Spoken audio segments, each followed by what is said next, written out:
Hi everyone, this is Rita from X Geeks, as you know, and I'm always super excited to be here. But I'm especially excited for this one because this will be our last live stream. But don't worry, it's not the last forever. It will be the last one before the summer break. Of course, we'll be back in September. So it's super nice to see you here to join us for the last one before we enjoy our summer holidays. If this is the first time that you're watching us in one of our live streams, we're super happy to see you here. So feel free to feel super welcomed. We're part of X Geeks, part of Kia Group, but we'll get into that in a couple of minutes or in a couple of seconds. But if you've been following our work, we really want to thank you so much for doing that. It really means a lot to us, and please keep doing that.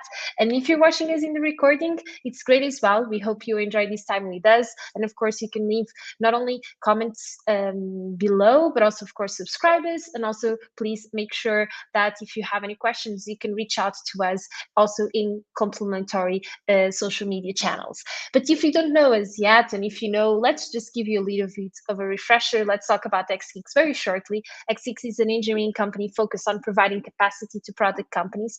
XGeeks represents what we believe a great balance between projects and products. And our teams across Portugal work in building products while dealing with the broad stack. And if you want to know more about XGeeks, our team, open positions, our content, and more, make sure to follow us on Twitter, also here on YouTube, of course, on LinkedIn, Instagram, Medium. We do some cool stuff there, and we really want to make sure that we get to the community as much as we can. So please just make sure to follow us if you can. We would love to count with your support. But as you can tell, I could be here talking all day and all evening about XGeeks, but let's leave that to another timing because we do have a very special live stream for today. And let's bring our guests to the stage, Karina and Otávio, and it's not actually their first time in their stage. We're super lucky to have their insights being shared here with us once again, and they'll be giving us a talk on bringing Java to the cloud.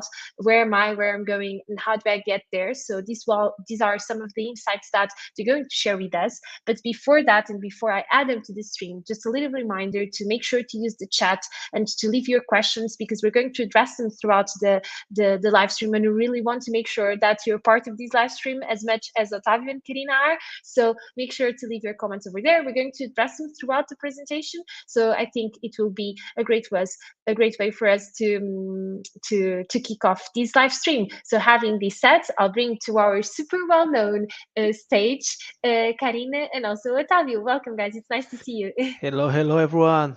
Hello. Nice and glad to be here again. Yeah, I We're feel super lucky the to have same. you. Awesome. I'm happy to know that. So guys, I'll just leave you here in our stage to do what you do best, which is to shine and also to share your expertise with us. So as you know, just before I go, make sure to add your comments in the chat because we're going to address them throughout the session. And yeah, let's go. Karina, Otávio, the stage is yours. And thank you so much once again for being. Thank you, Rita. Okay. Before start, please remember to follow XGeeks in all social media. So please follow on Twitter, follow on LinkedIn. It's a great company. It has several opportunities, especially if you are in Portugal. So if you know iOS, if you are data engineer, employer branding, Java developer, PHP, JavaScript, and much more, Node.js. For sure, XGeeks is a good place to stay and work. And Hello, X-Geeks community!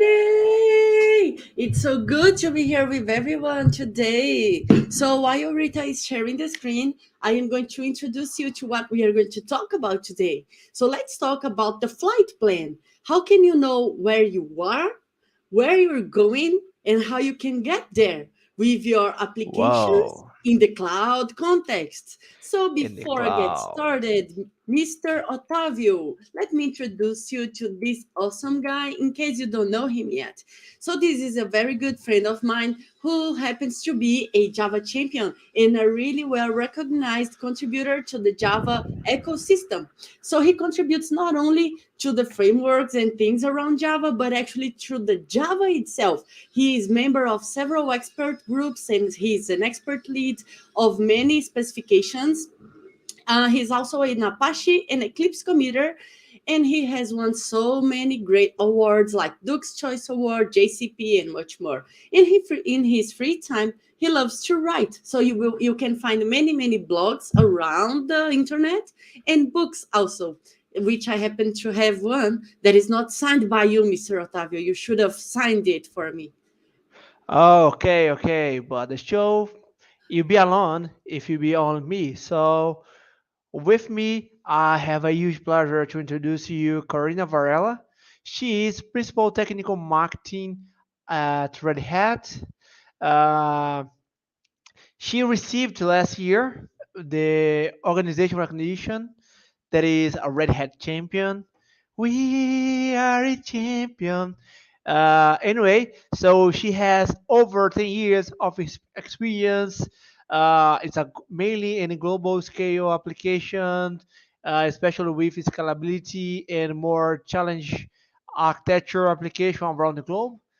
If you want to know more about Karina jobs, just look to the sky where we're able to see the traffic air traffic where Karina has software there. Karina also drives communities such as key communities where key is knowledge is everything. And so Java, she is an instructor. So she did training around the globe. That includes Russia, German, Brazil for sure, Latin America, North America, and so on. She wrote several books. Indeed, she is writing a new one here that we hopefully will deliver it this year. Hopefully, And yes. okay, no, hopefully we will deliver it here. And she has a great content, so please follow her on Twitter, Cavarella. But instead of she has a four. Don't ask me why. Nobody Lit. knows. It's lit. Okay, never mind. So enough talking about us, right, Otavio? Let's talk about what matters. Let's talk about cloud. And why should we talk about cloud? Why is everyone just looking at cloud and cloud native applications? And why do they see this as highly impactful for their success? Well, before talking about this, actually, we need to check that success is something that changes from people, from person to person. But in the organization scope, we see that generally the success is directly related to faster innovation. But Otavio, this innovation cannot impact the stability, right? We can deploy every Yes. day, we can deploy every minute per day, but we cannot impact the stability of our applications. Yes, why not? It's just utopia, right? Because I want to do a fast innovation, if not impactive, and if I'm doing, why not for free? Where I don't need to pay to developer, I don't need to pay to cloud, I don't need to pay to anything. But anyway, in our dream, success in the cloud is when we do a faster innovation. We're able to deliver, update, and release, especially around the business, if that impact the stability. But Karina, I guess it's so amazing, but what happened in reality? Well, we need to be careful because we see cloud as helping us moving forward with our organizations, our technologies, because it helps us delegate our problems. So we can delegate problems that we are not experts on it. We can delegate it to people who can maintain it, sustain it, and make sure it will be available. But when starting to adopt these technologies, we might give a step that is way longer than we can actually take. And when we do that, we might fall down, Otavio, just like Icarus. Yes, unfortunately, it's happened more often than we wish, right? Especially because we put too much expectative inside cloud, and right now we are facing the reality that it's impossible to think about cloud if without thinking about trade-off. But anyway, I want to move to cloud because I really believe, especially because the numbers, the statistics, cloud is a good way to increase my business perspective and also have a great developer experience. Karina, do you know how can I do that? Is that possible?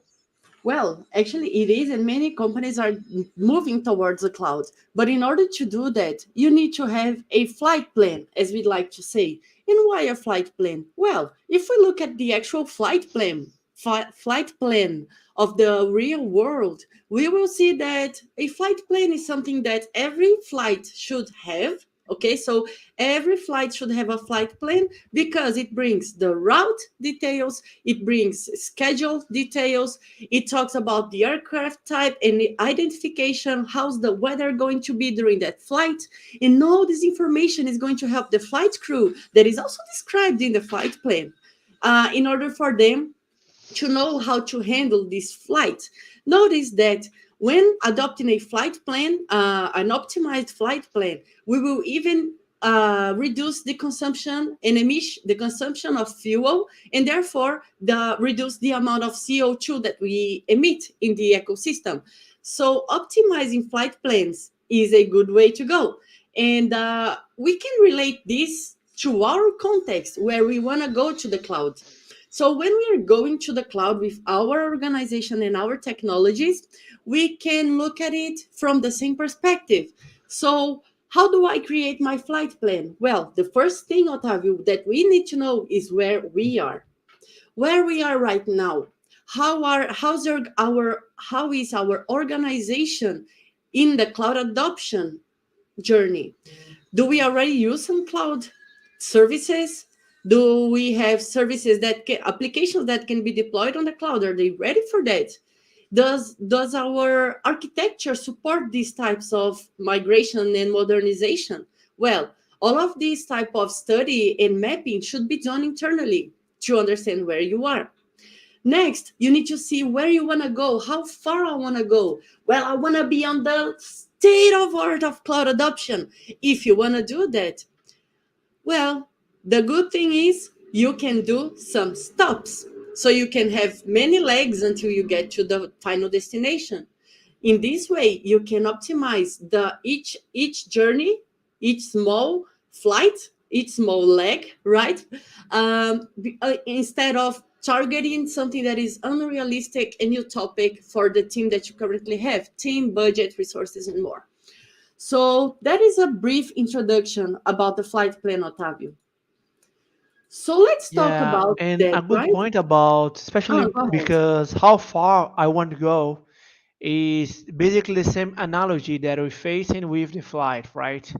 I mean, between Brazil and Europe, you're not able to go directly to a far country like German. Okay, German you can go, but Italy or any country if without do any kind of stop. And if you don't need to, we need to have the right equipment, the right plan, the right everything to able, if you wish, to do the directly plan. But the whole point here is what you need to have in mind is how far you want to go and where you are. Especially because based on this, you can think more about the baby steps, the investment, and so on. Exactly. And if we look, so okay, we need to ask ourselves where we are, where should I go next, and how do I get there? In order to do that, we can look at how people have been doing this in the past because this is not something new. We've done this with many other technologies that we have out there. So if we look back, look at all the different maturity models that were created to help people identifying exactly where they are, what is the next step, and how to get there. What are the prerequisites to reach the next level on their journey? You can see many well recognized maturity models here, like, for example, the CMMI or the business process management maturity model that describes how is the adoption of business processes in an organization. And one of these, and there's even a Kubernetes one, Otavio. But the one that we love, like me and Otavio, we love this because it just spread in the whole ecosystem, is the Richardson maturity model. And this one is also known as the glory of rest. Oh yeah, that's my favorite one, especially because it's more about cloud architecture and application.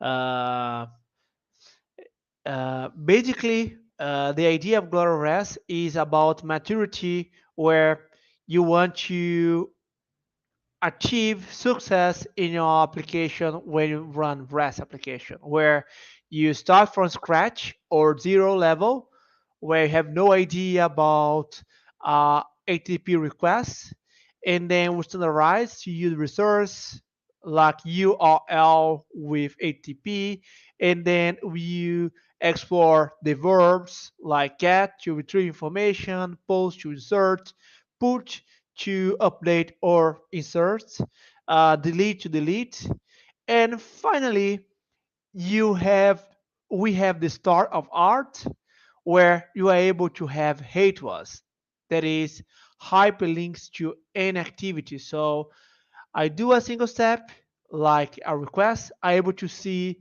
the the the options to do the next step. For example, if I insert a product, able to see the options. For example, list this product or find this product by ID or delete this product by ID, for example, any kind of thing like that. Exactly. So when we are talking about glory of rest, notice that we have four different levels here, okay? And if we go and if we create something similar to the cloud adoption, we can see something like this, where we get 5 levels because we need one there where there is zero adoption of cloud at all, like zero, zero. And then we have the state of art that goes up to the optimized usage of cloud environments. Although we don't like the glory of cloud uh, keywords because it might make us look like we are in a religion or something like that. So let's jump away from that. Yeah, I do try to avoid that, especially because the brand, you don't want to, uh, do a mistake around technology and religion and something like that. However, both are going to the cloud, right? So the idea is you think more about how to achieve success in your cloud application architecture. So next, we will start looking at this cloud journey from the first step, okay? And pardon me, our slides have some bugs in it, but don't worry about it. We will fix it later. So just ignore the things that are kind of weird on the slides. So the level 0 on the cloud Don't journey. worry, Karina. It is not a bug. It's a feature. Exactly. No, it's not. So when we are in a cloud journey, like I told you, first we should know where we are. Okay. So Yes. these steps that we are going to share right now is to help you identify where you are and what is required for you to give the next step. So if you are in the level 0, there is absolutely no cloud usage in your organization. You do not use any type of cloud services, nor you deploy your applications on the cloud. So how could we move to the next step? First of all, we need to understand what are the cloud flavors, okay? So these are most, go ahead. No, no, go ahead. So these are the most well-known flavors that we have. The on-premise, that you have all the infrastructure, everything is deployed in your current site. The next option is the private cloud, and then the public cloud. On the public cloud, you are delegating it to someone else to handle your infrastructure, your services, and so on. Okay. If we start mixing these different cloud flavors, we will see different cloud models. So, for example, the hybrid model for the cloud adoption, it tells us that you can have a service that can run across different clouds. So you have the same service deployed in on-premise and on a public cloud. Okay, so your same service, I'm sorry, your services can run on multiple clouds and can still work as expected. On the other hand, we have a multi-cloud model. In the multi-cloud model, you are consuming the same type of services in different clouds. vendors. So, for example, you could be deploying a serverless function on AWS Step Functions, and then you have the same function deployed in Google Cloud. So if you can do this, you are scaling your service, your function, for example, and you are increasing the availability, because if AWS goes down, it's still running on Google Cloud. While in the hybrid cloud, you can be using, for example, a managed Kafka service by Red Hat and be deploying your application on another cloud, for example, on AWS, and it's consuming a service that is running on another cloud that is managed and running and managed by another cloud service. So these are the different styles of cloud flavors that we can have, and you can mix and match as needed. So these are the models that we can adopt. But what about the cloud offerings, the cloud service offerings? There are the three most well-known. There are IaaS, PaaS, and SaaS, but we should talk about CaaS and managed application services, Otavio. Oh, yes, especially because we already know we have maturity enough to go through YASPA's insights easily. Um, we have several views and perspective around. I can see your Twitter, Karina. Sorry for that. And as you can see, the whole point here around cloud service is more about what else? Basically, we have a huge joke about cloud is somebody else's computer. However, what I have on my mind is cloud is somebody else's problem, where I delegate the issue to a different company or a different people or a different group of people where I I don't care anymore, right? So we have YAS, that is infrastructure as a service, where I delegate the infrastructure to somebody else. So when I pay to YAS, I don't care about energy, where the servers are, or rent a place to put the servers, and to avoid some over warm places, something like that, refrigerations to the servers, and etc. etc. I paid somebody else to do that to me. When I move to PaaS, where I have platform as a service, I delegate the infrastructure plus the knowledge of operation. So if you think about Heroku, oh, there is uh, one flavor of OpenShift, where basically I just need to be a developer. So I create my application, anything around configuration, security, firewall, and so on, it'll be somebody else's issue, like Heroku, like Platform Sage, and so on. When I move to the latest level, I don't care about anything.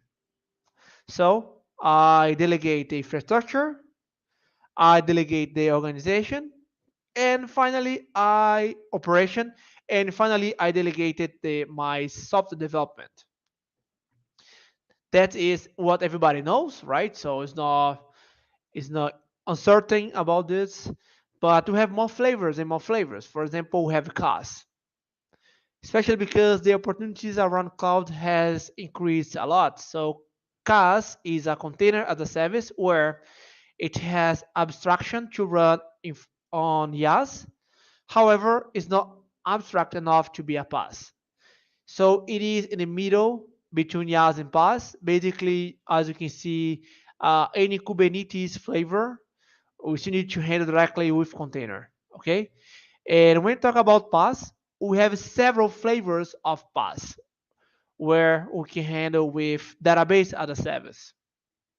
So I'm able to use MongoDB if I don't care about MongoDB configuration. I'm able to use just as developer.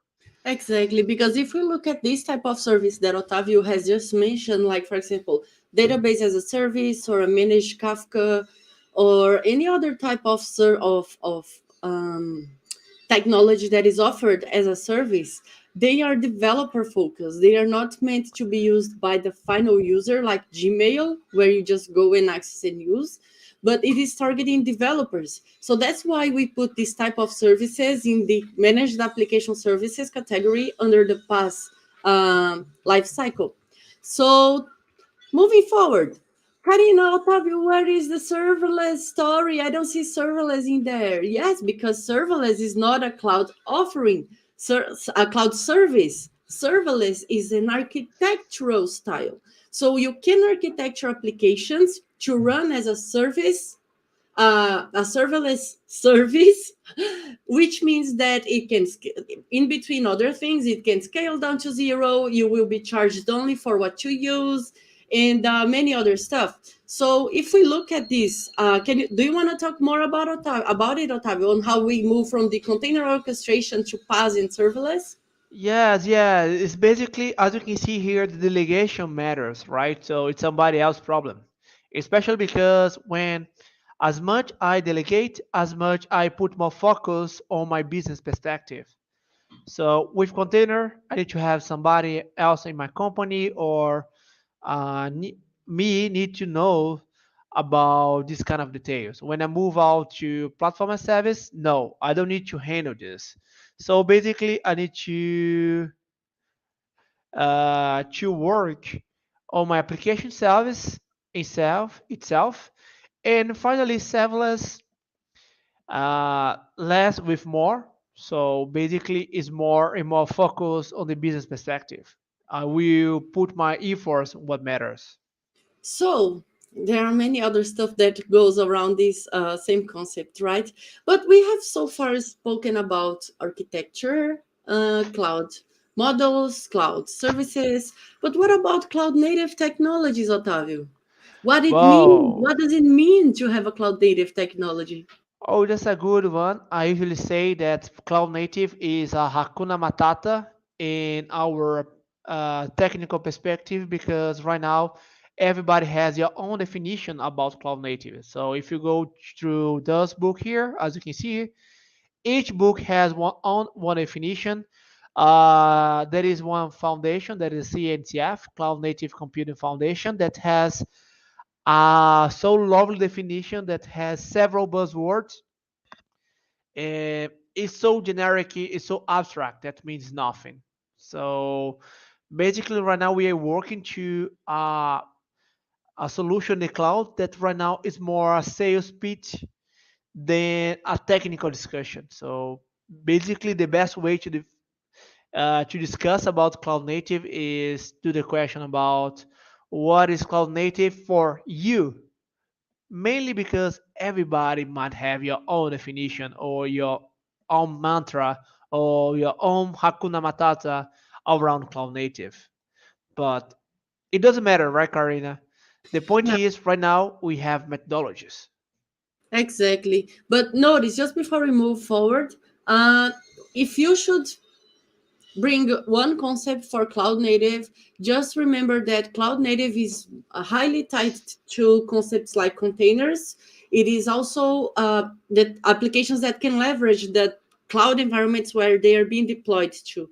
So these are some two of the two of the many buzzwords around there that are seen across the several concepts out there. So yeah. So actually, Otávio, I think that having looking at these two, at these options that we just spoke, like cloud offerings, cloud models, and things like that. Hello, Lucas. We can look. We kind of start to understand what the industry has to offer us. So the next step of for organizations on this cloud journey is to be on level one, the initial level.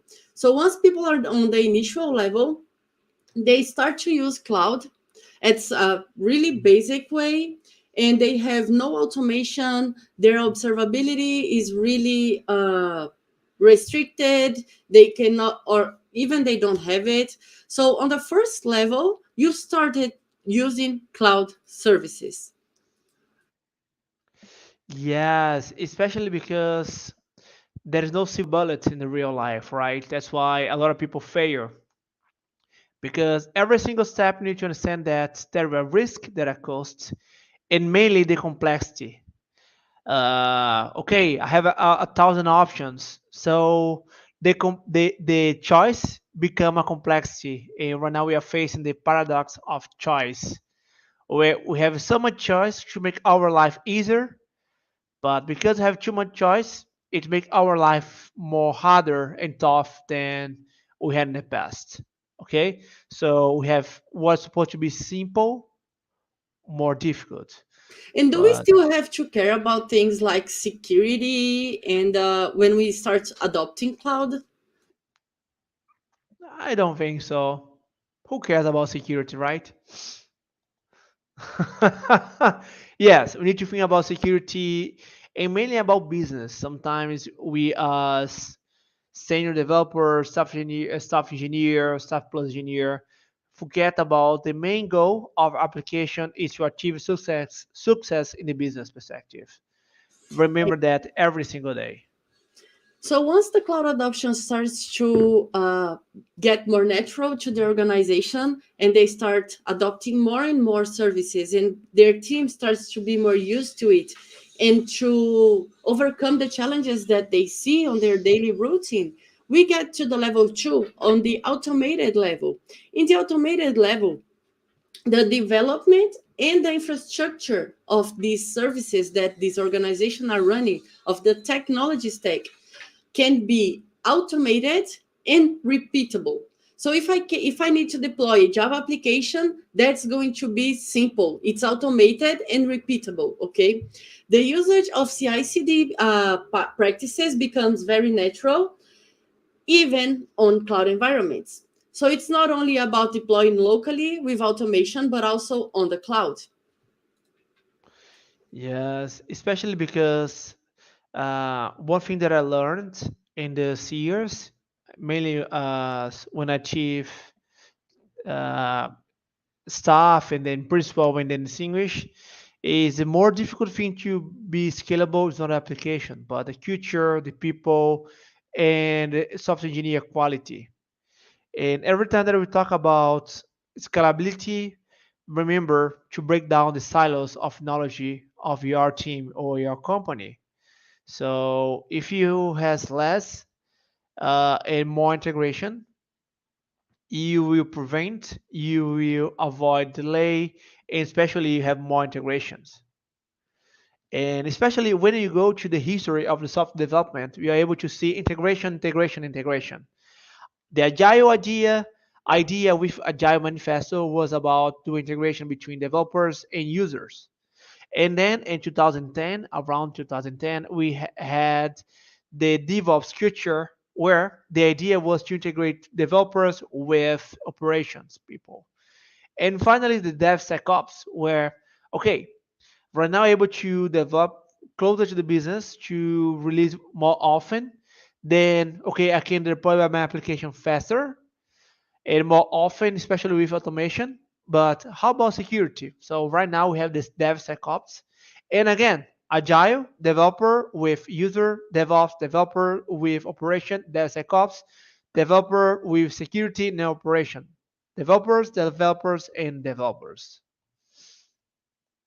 Yeah, that's But pretty interesting. And when we start to talking about these concepts, Otavio, we start also looking at automation practices on the life cycle of the application. So once the application once the development is finished, what are the next steps? Well, we are going to deploy to production. What happens before we deploy on production?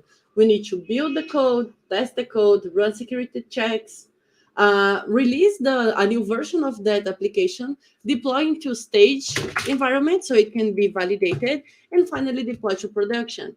We have two types of automation that are CI, continuous integration, and CD, continuous delivery.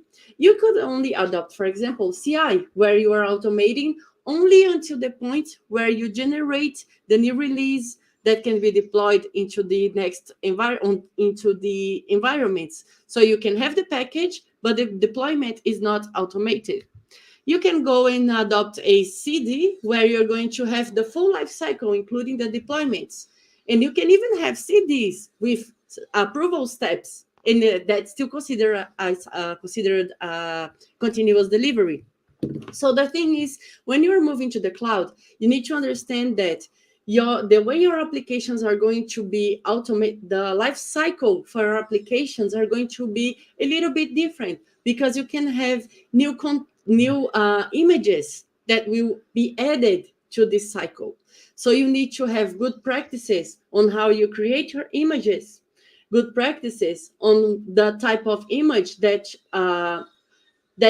you're going to build for your application to run. So you can adopt, for example, a two-step build for your images, so you can have a more cloud native way of creating your applications.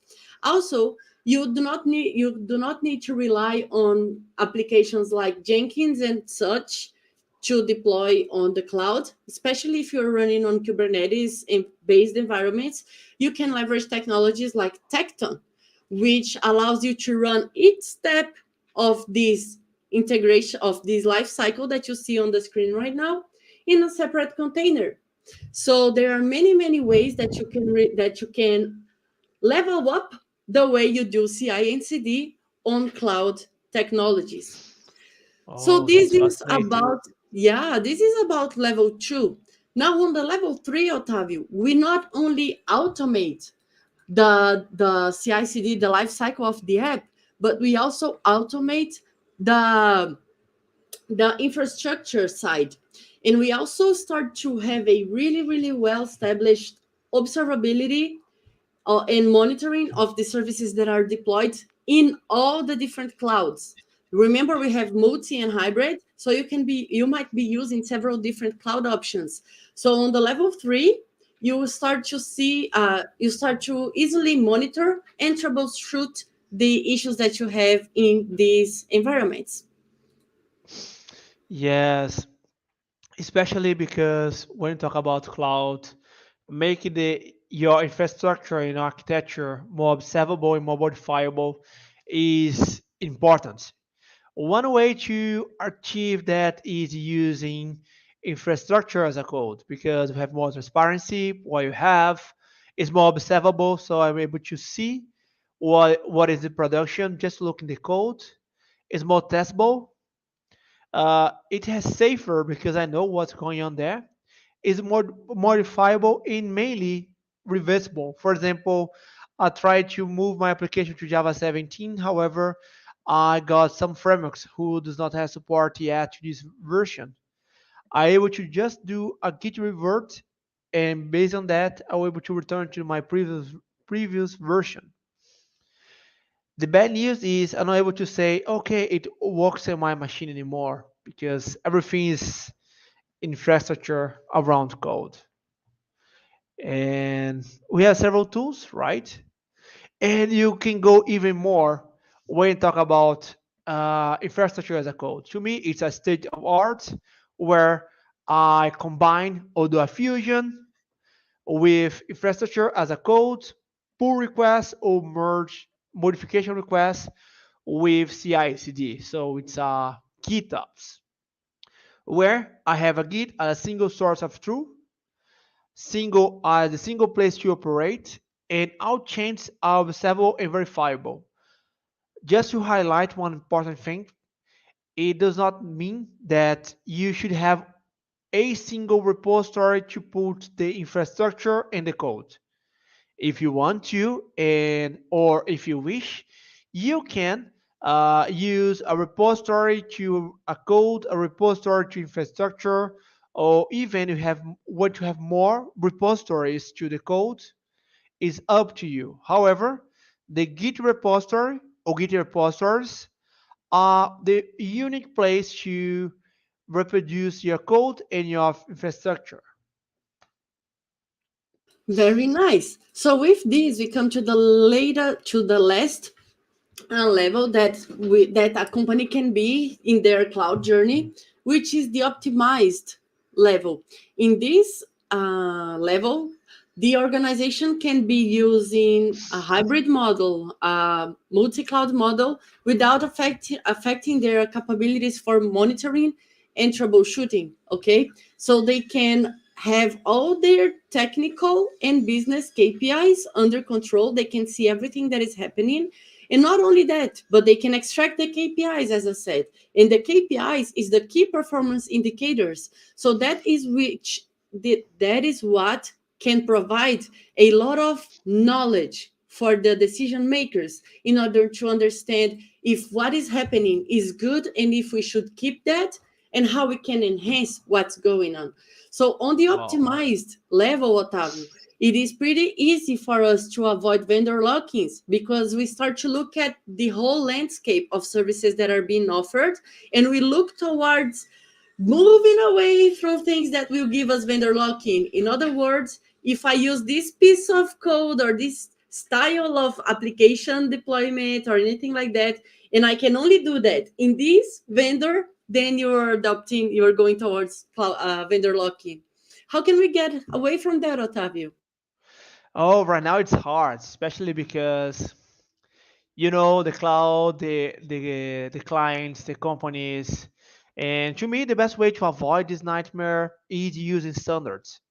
The beauty of standards is you are able to choose, you have the power to choose and replace and switch any component with a different one to a different company if without a huge impact in your code. One important thing that every single time that we talk about standards and in computer science, uh, standard has a huge weight on computer science. Please don't mistake between popularity and standards. Popularity is one thing so popular that everybody are using, but it does not mean that's a standard. For example, we have basically to define a standard, we have an API, one specification, one way to run the test, or TCK. For example, JavaScript. We have the organization, W3C, we have the implementation, ECMAScript, and we have tests. Java, we have the organization, the JCP, we have the API, OpenJDK, through GSR and JAVs, and we have the TCK with several implementations. Right now, Java has over 20, 25 implementations. So Docker, popular or standard? Docker is a popular one. Perfect. What is the Yeah, standard? the Open Container Initiative. So probably Exactly. you might hear about the issue between Docker and Kubernetes because Docker decides to don't follow the Open Container Initiative to follow the standard. So uh, please follow the standard. It's safer this way. Exactly. So an example of a container in this context is that if you create an image that is following the standards of the OCI, the Open Container Initiative. So if you use, for example, a tool called Builda, you can create an image that is based on standard. And any runtime tool that can run a container that is based on the OCI standard will be able to execute to create a container from that image. So for example, I can create an image using Builder, then run it with Podman or run it with Docker. So you are free from the vendor lock-in if you go that path, okay? Okay, Lucas put a nice level here, Karin. What do you think? So level 4 optimize with the reversible of infrastructure as a code might be a nightmare. Well, I wonder why he considers that it might be a nightmare actually, because I think that the way that we can control things via the GitOps, if you have infrastructure as a code and you can see everything that is happening there, why would it become a nightmare? So I'm not sure if I follow the question. Okay, I believe it was a joke, but Okay. Lucas, please explain more yourself. But And by the way, why? Otavio, just one thing. If you are on the level 4, you might not even be using infrastructure as a service depending on the level of the services that you are delegating. Okay, so if you are using, for example, a managed Kafka, do you really have infra as a code? The infra is being managed by someone else. So to which level does that get? Right? We need to do this balance too. Not everyone is going to use YAS, for example? Yeah, that's a tough discussion, but I believe that sometimes you are able to decrease level. It's a real life, right? So sometimes you took bad decisions, and it's happened. I'd like to be a developer advocate. Uh, I'd like to be a advocate to say, okay, everything's perfect. I don't do mistake.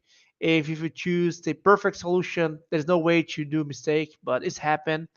And sometimes, yes, you do a downgrade of your level of maturity in your application, and it's not good, especially when this is reversible. Is sometimes it's a safe way, but sometimes it's hard to take the company to move forward to next and next level of architecture and so on.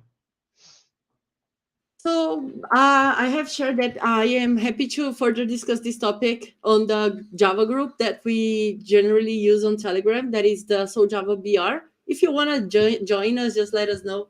Um, what about all of this landscape here? Is this all of this stuff cloud native in between quotes? Yes, if you wish. I mean, nobody has the right definition about cloud native. So yes, if you wish. But the whole point here is the landscape from the CNCF, Cloud Native Computer Foundation, where they have several open source products, or products. I don't like to discuss this between products and product right now. But the whole point here, everything here is mostly open source and try to use the standards. It's a young foundation. There's no maturity like Eclipse Foundation, Apache, but they are doing a good step to move forward those technologies, especially and mainly around infrastructure or to operation people or to platform engineer or SRE and something like that.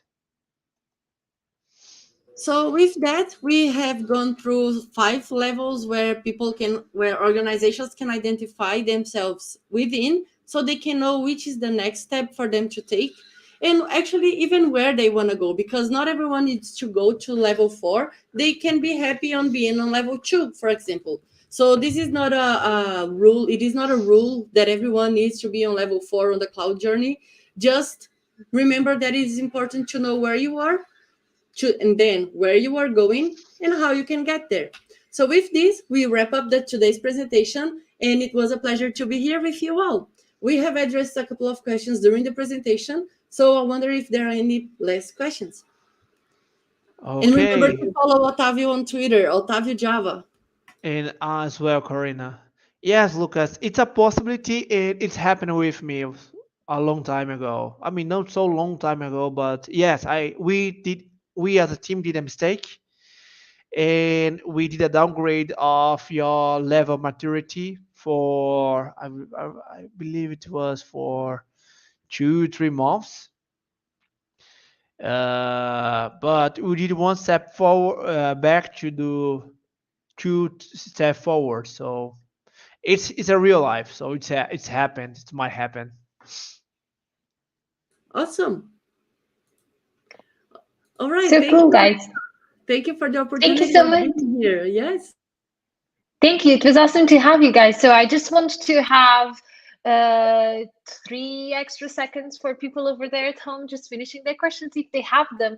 In the meantime, as Otavio and Karina said, if you want to reach out to them via Twitter or even on their SoJava group, I think it would be also a great opportunity for you guys to get further insights on these. And I really want to thank you both, Karina and Otavio, for joining us once again. It was great to have you. But I also want to thank you over everyone at home watching us. And it was great to have you. And we have a final observation from Lucas, which says at level 2, it's like it happens. Read good CI/CD. What do you think, guys? Yes. Yeah, for many people, Awesome. that's already hard to achieve. So I also think that's heaven. Especially when you are using cloud services. So yeah, there's a lot of things to learn for people who are moving towards cloud adoption. So it's not only about doing CI/CD, right? You need to learn a lot in order to do good CI/CD with cloud services. And I have a shortcut to go faster, explore more the platform as a service. So delegate as much as possible, especially if you only have software engineer in your team. So use Heroku, use a Red Hat product, use whatever is available to make your life easier as software developer. Mainly when you don't have a platform engineer team or operation team in your company. I think it's a very good recommendation. I think it's a great way for us to wrap up today's live stream. So thank you once again, Otavio and Karina, and everyone watching us at home. We'll be back in September. So in the meantime, we hope you enjoy your summer, and you can also find us in in our social media channels. As we mentioned before, LinkedIn, Twitter, Instagram, also on Medium. So feel free to go there and check what we're going to do during the summer. And once again, Karina and Otavio, it was great to have you. Thank you. See you in September, everyone. Bye.